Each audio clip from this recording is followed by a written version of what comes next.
सो guys last week gold में मैंने एक ट्रेड प्लान किया था जिसमें मुझे 1 लाख रुपीज का प्रॉफिट हो रहा है। तो चलो देखते हैं कि मैंने इस ट्रेड को कैसे प्लान किया था एंड इसके पीछे का लॉजिक क्या था। तो लास्ट वीक मैंने ये गोल्ड का फ्यूचर बाय किया था 5 जून का। एंड आप अभी देख सकते हैं कि मेरा रनिंग प्रॉफिट 1,28,29,000 रुपीज़ चल रहा है। अभी मैंने पोजीशन क्लोज नहीं करी है एंड मैं अभी इस पोजीशन को ट्रेल कर रहा हूँ। एंड अभी हम डिस्कस करेंगे कि कहाँ मेरा अभी स्टॉप लॉस रहने वाला है एंड कहाँ तक के मैं टारगेट्स देख रहा हूँ। तो सबसे पहले गोल्ड के चार्ट को देख लेते हैं हम। तो जब भी हम एनालिसिस करने चाहते हैं तो हम हमेशा टॉप डाउन एनालिसिस करते हैं। जैसे कि आप मंथली टाइम फ्रेम देख सकते हैं कि मंथली में गोल्ड एक रैली कर रहा है। बट यूजुअली क्वेश्चन ये रहता है कि हम जब इतना बड़ा टाइम फ्रेम देखते हैं तो उसमें देखें क्या। तो इसमें सबसे इंपॉर्टेंट जो लेवल्स रहते हैं वो आप जो कैंडल्स है, कैंडल्स के high low and open close, ये लेवल्स बहुत ज़्यादा इंपॉर्टेंट रहते हैं। जैसे लास्ट टाइम आप देखोगे कि यहाँ पे मार्केट ने क्लोज किया था एंड ये ओपन प्राइस था। तो इस बार भी जब मार्केट नीचे आई है तो उसी लेवल के अराउंड हमें यहाँ पे बाइंग हैपनिंग होती हुई दिखी है।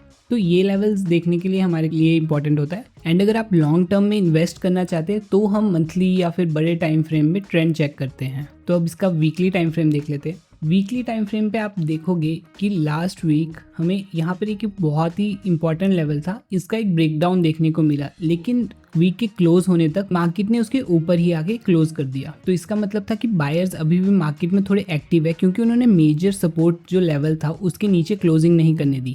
तो इसीलिए मैं बाइंग की अपॉर्चुनिटी देख रहा था। एंड वीकली टाइम फ्रेम पे मैं आपको एक बहुत ही इंपॉर्टेंट पॉइंट बताता हूँ कि जब भी आप वीकली टाइम फ्रेम खोलते हो तो आपको अगर लेवल्स मार्क करने हैं तो इमीडिएटली आप पता, जैसे अप ट्रेंड चल रखा है तो अप ट्रेंड में इमीडिएटली जो भी आपको रेड कैंडल्स दिख रही है ना, उनके हाई, जैसे यहाँ पे हम देखो, मैं आपको लेवल्स बताता हूँ। यहाँ पे ये इसका एक हाई है, ठीक है। एंड यहाँ पे नीचे देखोगे, यहाँ पे भी एक रेड कैंडल थी, उसका हाई था। इन रेड कैंडल्स के हाई एक बहुत मेजर सपोर्ट की तरह एक्ट करते हैं।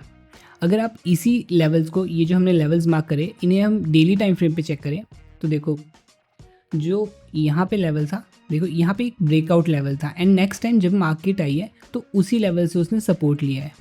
एंड अगेन यहाँ पे भी क्या हुआ, यहाँ पे भी ये जो हमने लास्ट कैंडल देखी, यहाँ पे भी एक सपोर्ट लेवल बना एंड उसके नीचे आप देखोगे कि डेली टाइम फ्रेम की कोई भी क्लोजिंग नहीं हो रखी है।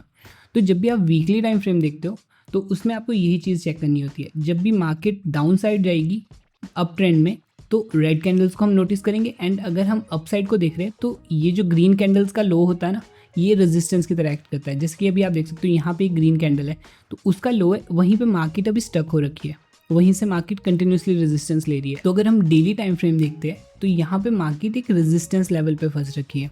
जैसे कि यहाँ पे ये एक ब्रेकआउट लेवल है, अब जो यहाँ पे मार्केट हॉल्ट कर रही है एंड यहाँ पे एक ब्रेकआउट के लिए जा सकती है, लेकिन अभी आप देखोगे कि एक रेजिस्टेंस लेवल है। तो वीकली टाइम फ्रेम पे सिर्फ आपको ये देखना होता है कि कौन कौन सी कैंडल्स, जैसे नीचे को जाते हुए रेड कैंडल सपोर्ट की तरह होगी and green candles up side की तरफ रेजिस्टेंस की तरह एक्ट करेगी।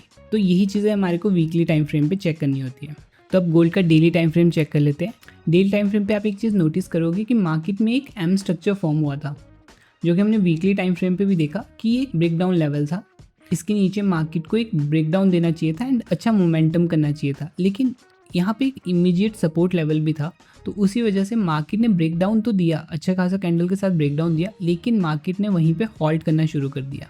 तो यहाँ पे जब ऐसी सिचुएशन बनी, उसी पे हमने यहाँ पे एक बाइंग अपॉर्चुनिटी देखी, क्योंकि यहाँ पे ये फेक आउट हो रहा था। तो जो ये ब्रेकडाउन था ये एक फेक ब्रेकडाउन था एंड यहाँ पे हम एक बाइंग अपॉर्चुनिटी ढूंढ रहे थे। एंड अभी भी आप मार्केट देखोगे तो यहाँ पे मार्केट हॉल्ट कर रही है एंड एक फिर से ब्रेकआउट लेवल बन चुका है। अगर यहाँ से एक ब्रेकआउट मिलता है तो हमें बहुत ही ज़्यादा बड़े टारगेट्स देखने को मिल सकते हैं, इसीलिए मैं अभी अपनी पोजीशन को होल्ड कर रहा हूँ। तो चलो अब गोल्ड का 1 आवर टाइम फ्रेम भी देख लेते हैं।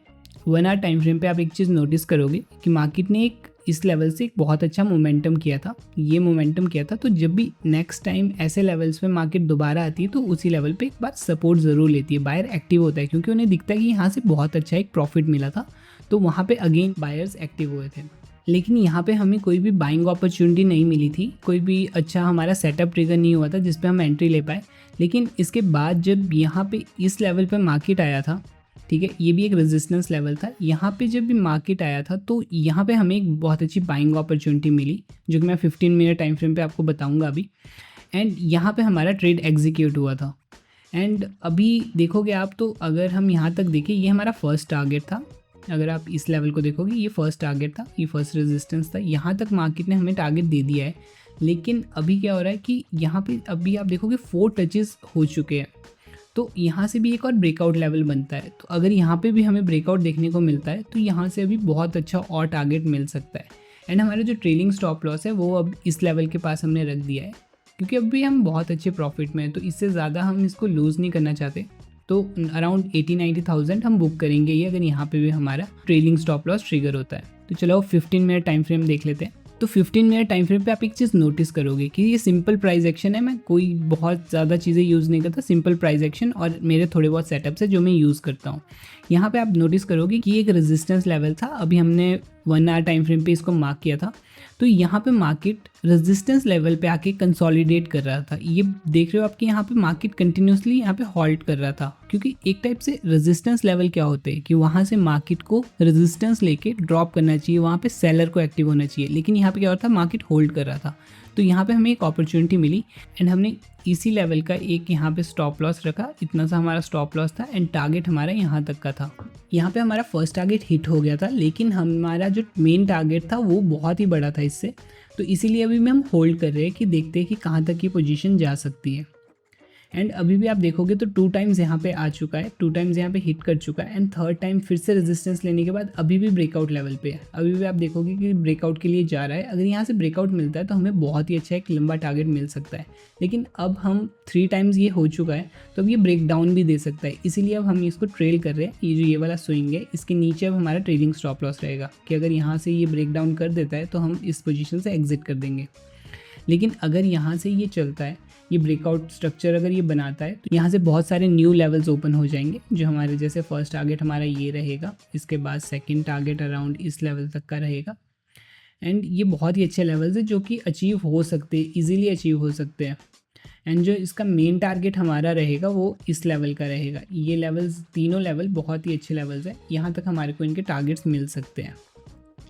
तो अगर यहाँ तक इनके टारगेट्स हमें मिलते हैं तो मैं इसकी नेक्स्ट वीडियो भी बनाऊंगा, जिसमें मैं पूरा एक्सप्लेन करूंगा कि कहाँ तक हमें टारगेट मिला एंड कितने का हमारा टोटल प्रॉफिट हुआ है। सो अगर अभी मैं PNL आपको दिखाऊं तो इस टाइम 1,31,000 का प्रॉफिट चल रहा है करंट। अगर ये ब्रेकआउट देता है तो ये टारगेट्स हमारे 4-5 लाख तक भी ईजिली जा सकते हैं। तो अगर इतना ये टारगेट मुझे मिलता है तो मैं इसकी एक नेक्स्ट वीडियो भी बनाऊंगा। सो गाइस, वीडियो बनाते हुए ही मार्केट ने ब्रेकआउट दे दिया है एंड आप देख सकते हो हम इसी की बात कर रहे थे कि यहाँ पे हमें एक ब्रेकआउट देखने को मिल सकता है। एंड देखिए कितना प्यारा स्ट्रक्चर फॉर्म हुआ है। एंड इसीलिए हम ट्रेल करते हैं मार्केट में, ताकि बड़े टारगेट हम अचीव कर सके। अगर हम बुक कर लेते तो हम इतने बड़े टारगेट्स कभी भी अचीव नहीं कर पाते। तो इसीलिए ट्रेलिंग बहुत ही इंपॉर्टेंट रहती है। एंड अगर आप अभी PNL देखें तो मेरा PNL अराउंड 2,19,000 तक पहुँच चुका है, 2,22,000 पहुँच चुका है। तो अगर इसमें नेक्स्ट टारगेट्स हमारे मिलते हैं तो ये बहुत ऊपर तक जा सकता है प्रॉफिट। इसकी भी मैं एक न्यू वीडियो बनाऊंगा जब भी ये हम टारगेट बुक करेंगे। So thank you for watching guys. अगर आपको ये एनालिसिस वीडियो अच्छा लगा तो प्लीज़ इस चैनल को सब्सक्राइब कर लेना।